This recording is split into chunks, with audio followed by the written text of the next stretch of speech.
Assalamualaikum warahmatullahi wabarakatuh. Selamat berjumpa kembali sahabat belajar pada pembelajaran bahasa Indonesia kelas 12 semester 2. Kali ini kita memasuki pembelajaran bab 2, yaitu menyajikan gagasan melalui artikel. Masih bersama Bapak Samin SPD yang tentunya setia, yang berkomitmen untuk berbagi dalam menyajikan materi-materi pembelajaran bahasa Indonesia. Namun jangan lupa tetap like, subscribe, dan tekan tombol lonceng notifikasinya. Selanjutnya sahabat belajar, kita masih di awal pembahasan, yaitu kita harus tahu dulu peta konsep yang akan kita pelajari pada sesi kali ini. Dalam menyajikan gagasan melalui artikel, ada 4 hal yang akan kita pelajari. Yang pertama adalah mengevaluasi informasi, baik fakta maupun opini, di dalam sebuah artikel yang dibaca. Yang kedua, menyusun opini dalam bentuk artikel. Yang ketiga, menganalisis kebahasaan artikel dan atau buku ilmiah. Selanjutnya, mengkonstruksi artikel berdasarkan fakta. 4 hal tersebut akan kita bahas pada sesi kali ini, sahabat belajar, dan mari kita simak. Pada pembahasan pertama, yaitu mengevaluasi informasi, baik fakta maupun opini dalam artikel yang dibaca. Secara tidak langsung, setiap hari kita selalu membaca sebuah artikel. Nah, artikel ialah suatu karangan faktual dan mempunyai tujuan guna menyampaikan gagasan atau fakta yang dapat meyakinkan, menghibur, dan mendidik. Artikel pun kita bisa lihat pada majalah, koran, atau buku ilmiah lainnya.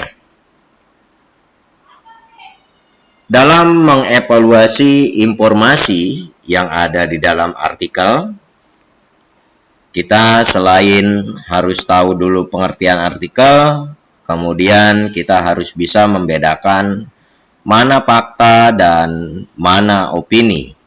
Ya, seperti pembelajaran yang lalu, kita sudah membahas tentang fakta dan opini. Fakta adalah sebuah kalimat yang benar-benar terjadi atau hal yang diikuti dengan bukti-bukti, ya, dari kejadian-kejadian atau peristiwa-peristiwa yang dialami. Sementara untuk opini adalah sebuah pendapat dari seseorang, ya, yang diyakini belum tentu itu benar, seperti itu. Nah, setelah kita dapat membedakan mana fakta dan opini, kita nanti akan bisa mengevaluasi informasi, mana informasi yang berupa fakta dan mana informasi yang berupa opini. Banyak sekali informasi-informasi yang kita dapat di dalam sebuah artikel. Tentunya ini akan menambah wawasan kita dalam berpikir kreatif, berpikir cerdas, dan ini merupakan pembelajaran dari sebuah bagaimana kita bisa menyelesaikan masalah-masalah yang ada di dalam kehidupan kita sendiri. Pada pembahasan selanjutnya, yaitu menyusun opini dalam bentuk artikel.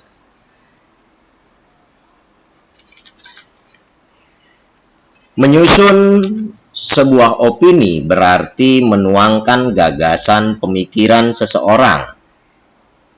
Menulis opini dapat membuat seseorang menuangkan ide gagasannya ke ruang publik, ya.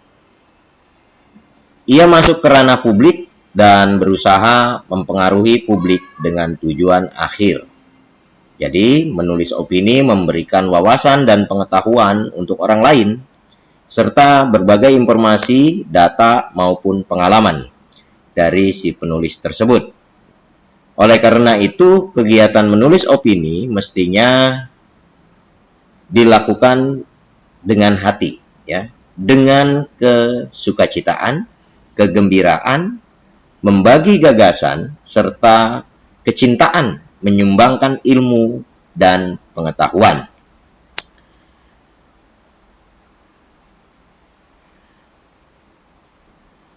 Pada bagian A, mengungkap opini dalam bentuk kalimat yang besar. Nah, supaya dapat menuangkan opini dalam bentuk kalimat yang benar, langkah pertama adalah memahami dulu struktur artikel opini. Struktur artikel opini terdiri atas tesis,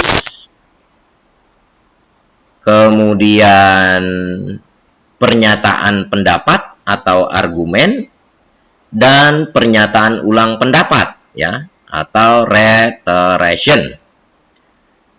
Nah, dari ketiga hal tersebut dalam mengungkap opini, pernyataan yang terdapat di dalam tesis atau pendapat, ya, struktur bagian pernyataan pendapat berisi topik tentang sebuah permasalahan yang akan dibahas. Selain pendapat, pada bagian ini kadang berisi teori yang akan diperkuat dengan argumen. Jadi itu yang disebut dengan pernyataan pendapat atau thesis statement. Kemudian yang kedua itu argumentasi, ya.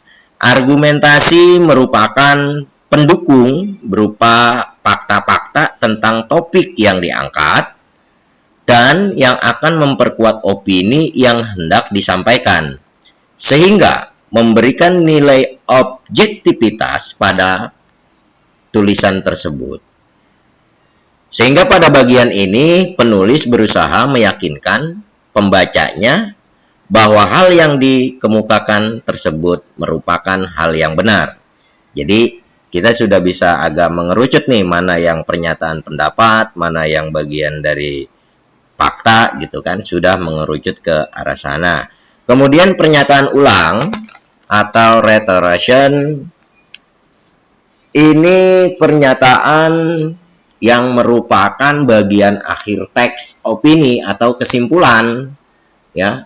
Pada bagian ini kita sering menyimpulkan atau menggarisbawahi pendapat yang telah dikemukakan agar pembaca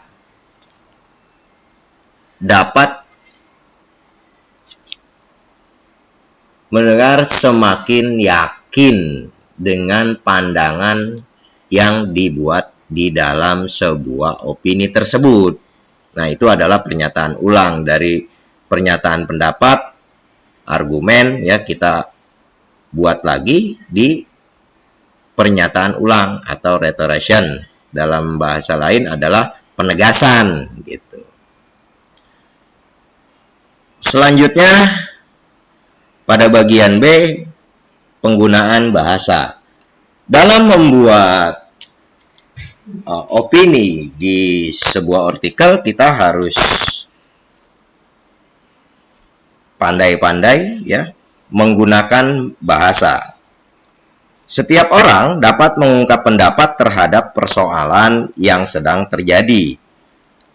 Namun, seringkali pendapat itu hanya diungkap di dalam komunitasnya saja, tidak di ruang publik, atau tidak dipublikasikan untuk dikonsumsi oleh banyak orang, gitu kan.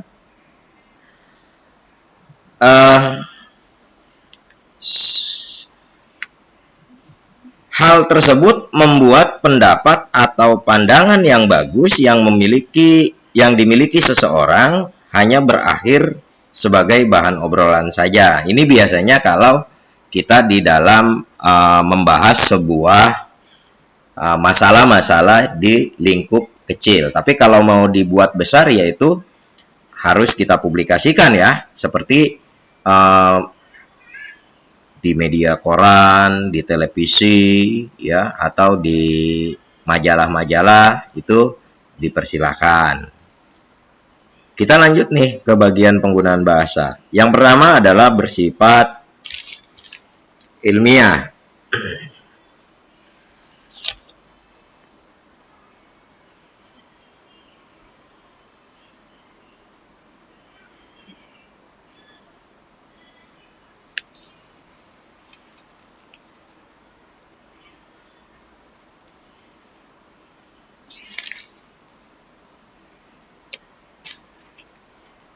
Ya, bersifat ilmiah populer.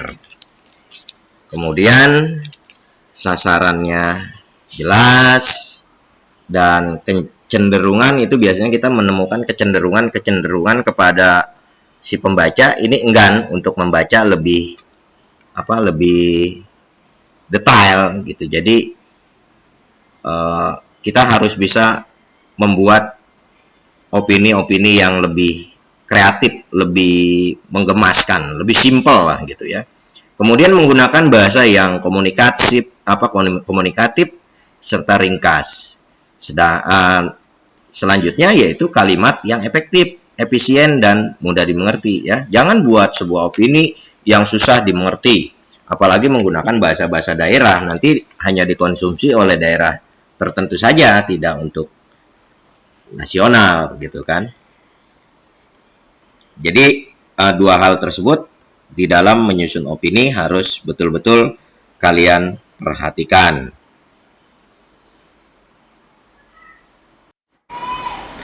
Selanjutnya, menganalisis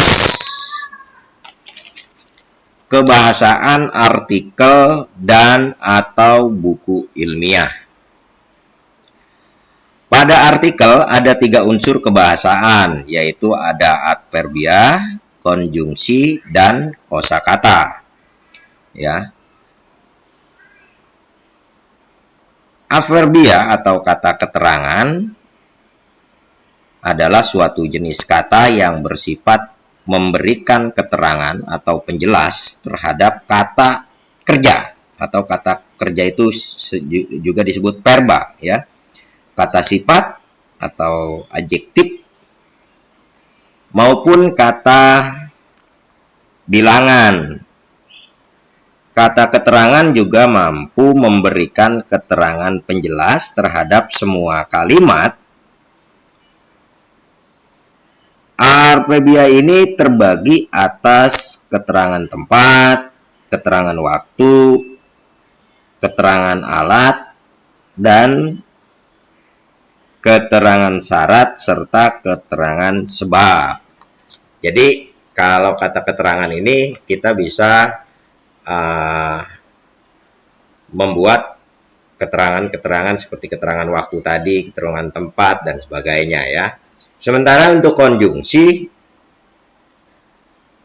seperti yang kita ketahui, konjungsi adalah kata atau ungkapan penghubung antar kata atau antar frase atau antar klausa, dan bisa jadi ini jadi antar kalimat ya. Itu adalah konjungsi atau kata sambung. Berdasarkan kedudukan suatu bahasa, konjungsi terbagi atas konjungsi koordinatif dan konjungsi subordinatif. Seperti yang kita ketahui, ada konjungsi aditif ya atau gabungan, ada konjungsi pertentangan, konjungsi disjungtif, kemudian konjungsi temporal yang menerangkan waktu, konjungsi final atau tujuan ya. Itu adalah bentuk-bentuk dari konjungsi yang selebihnya kamu bisa ketahui dari buku materi yang ada di pegangan kalian masing-masing. Ada 18 contoh konjungsi ya di dalam buku tersebut.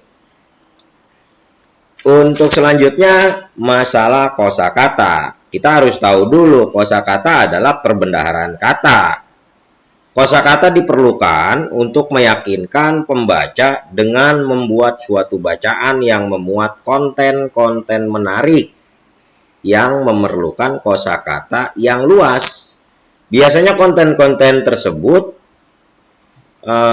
mencakup hal-hal seperti aktual atau yang sedang terjadi, fenomenal, ya, kejadian yang luar biasa, editorial, artikel dalam surat-surat kabar, kemudian imajinasi, daya pikir bagaimana menghayalkan sesuatu atau mengembangkan, ya, membayangkan angan-angan dari sebuah keinginan gitu.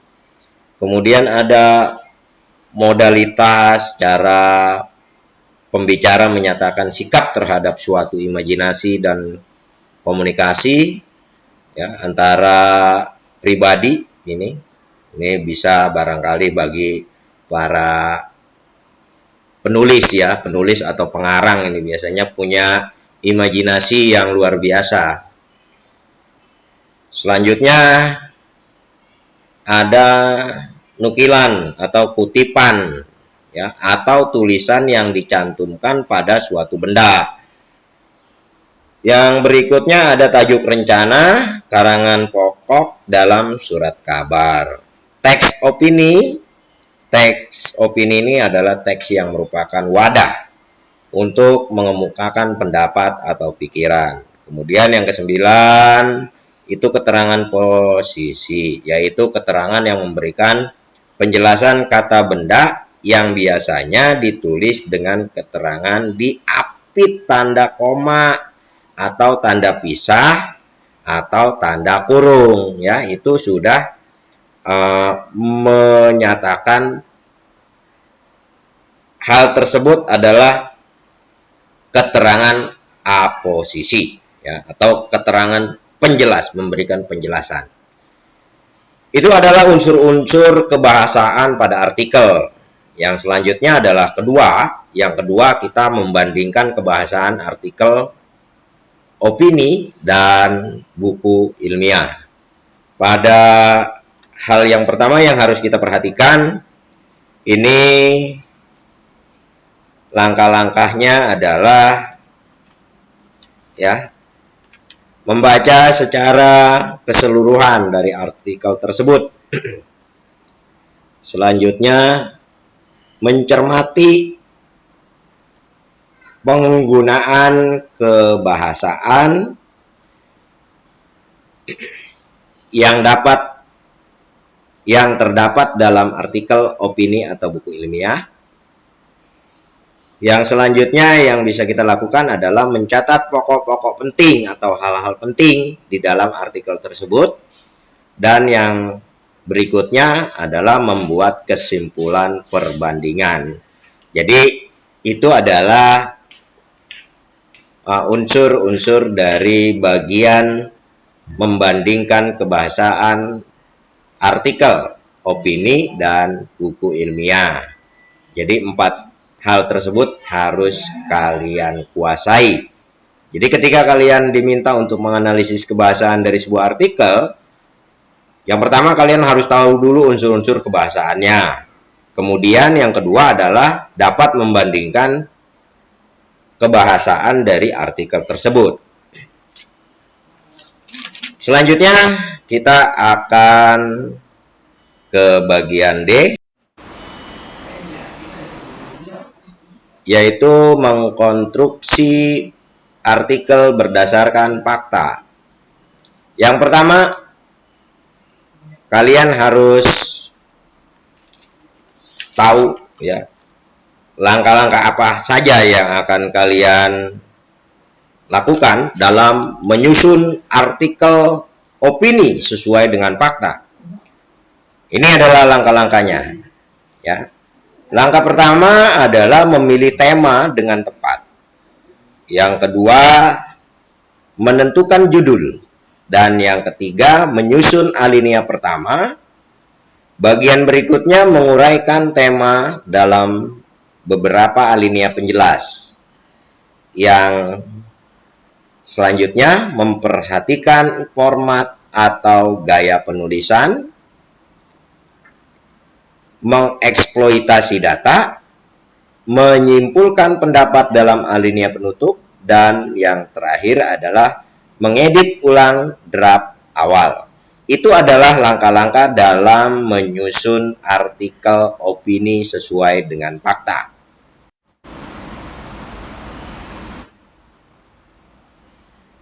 Yang berikutnya, menyajikan artikel opini dengan kebahasaan yang baik dan benar. Apa saja ya kira-kira? Yuk kita simak, mari kita ketahui lebih dalam. Nah, kita berbicara karakteristik menulis karya ilmiah atau artikel nih, ya. Di antaranya yang pasti adalah memastikan gagasan. Mengapa kita harus memastikan gagasan? Prinsip paling dasar dari melakukan kegiatan menulis adalah menentukan atau memastikan topik atau gagasan yang hendak dibahas. Jadi ini adalah langkah awal. Yang selanjutnya yaitu menulis bagian pendahuluan. Untuk menulis pendahuluan ada 7 macam bentuk pendahuluan yang bisa digunakan. Dengan bentuk pendahuluan dapat menjadi alternatif untuk mengawali penulisan artikel. Nanti bisa kalian searching ya. Ini Bapak tidak bahas untuk bagian-bagian pendahuluan. Ini ada 7 jenis ya. Yang selanjutnya, yang C, menulis bagian pembahasan atau tubuh utama. Apa sih maksudnya tubuh utama? Ya kan? Untuk hal ini disarankan bagiannya dipecah menjadi beberapa bagian nih. Dan masing-masing dibatasi dengan subjudul. Ya. Jadi itu yang dimaksud dengan tubuh utama. Di artikel itu kan ada kerangka. Nanti kamu membuat kerangka kan. Subjudul pertama membahas masalah apa, subjudul kedua membahas masalah apa, subjudul ketiga membahas masalah apa. Nah, biar artikel tersebut menjadi satu kesatuan, tidak terpisah-pisah, tentunya kalian akan menggunakan konjungsi yang tadi sudah kita bahas. Jadi kata penghubung apa yang tepat untuk untuk paragraf pertama, paragraf kedua, dan paragraf ketiga untuk menyambungkan pembahasan tersebut. Namun dalam hal ini kalian tetap harus bisa membatasi mana hal-hal yang akan terkait tentang pembahasan utama tersebut ya. Yang selanjutnya, menutup artikel. Pada bagian ini biasanya memuat simpulan dari isi tulisan secara keseluruhan. Bisa saja berupa saran, bisa imbauan, ajakan, dan sebagainya. Jadi itulah hal-hal penting dari sebuah artikel itu, ya itu tadi, kita bisa memberikan masukan, saran, pendapat ya, dan sebagainya gitu, ajakan gitu kan. Kemudian langkah terakhir adalah pemeriksaan isi artikel. Sebelum kita publikasikan, hendaklah hal tersebut harus kita evaluasi atau kita edit ya, melakukan pemeriksaan menyeluruh, apa itu dari kata-katanya yang belum pas, kemudian kalimatnya, kemudian penggunaan gaya bahasanya ya. Ini jelas harus kita evaluasi terlebih dahulu sebelum artikel tersebut dipublikasikan. Baik, itulah sahabat belajar, selesai sudah pembahasan kita pada kesempatan kali ini. Bapak berharap kalian tidak puas sampai di sini, sehingga kalian akan mencari lebih banyak ya pengetahuan-pengetahuan berkaitan tentang pembahasan kita kali ini. Dan Bapak akan menerima saran serta kritik dari kalian semua. Mudah-mudahan apa yang bisa Bapak sampaikan bermanfaat, dan kita akan berjumpa kembali pada pembahasan-pembahasan berikutnya. Wassalamualaikum warahmatullahi wabarakatuh.